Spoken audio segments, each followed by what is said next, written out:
Faɗa, jira domin samun sababbin zafafan mashekan fina-finai wayanda suka fito masu kyau masu nishaɗantarwa.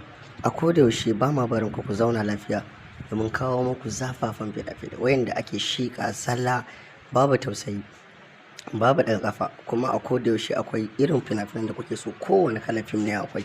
Hausa series, Indian series, kowanne kake buƙata. Kawai ka san baɗa mana magana akan wannan namba. Gata nan za ka ganta akan tsakiyar bidiyon da ta kawo, kuma za ta ɗauke. Domin ka ɗau nambar sai ka san kawo mana magana a ta WhatsApp ko kuma a ta Telegram, ko kuma ka kira mu akan namban waya. Da masu buƙatar da fina-finan mu muna da tsarikan group na regular da na VIP. Duka wanda kake buƙata sai kai magana, sai a zuƙo ma sababbin fina-finai. Wance a sabarbaɗo ma a san baɗo masu. Da wayanda ba sa ƙasa irin Nijar, Chadi, Kamaru, Algeria, su ma muna da tsarika da muke basu. Kawai san baɗa mana magana a ta WhatsApp domin samun damar sheke kallon manya-manyan fina-finai.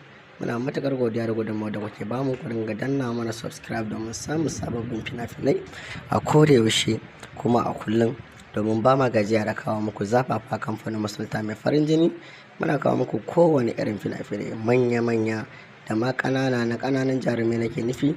Abin da sai wanda ya mana magana sai mun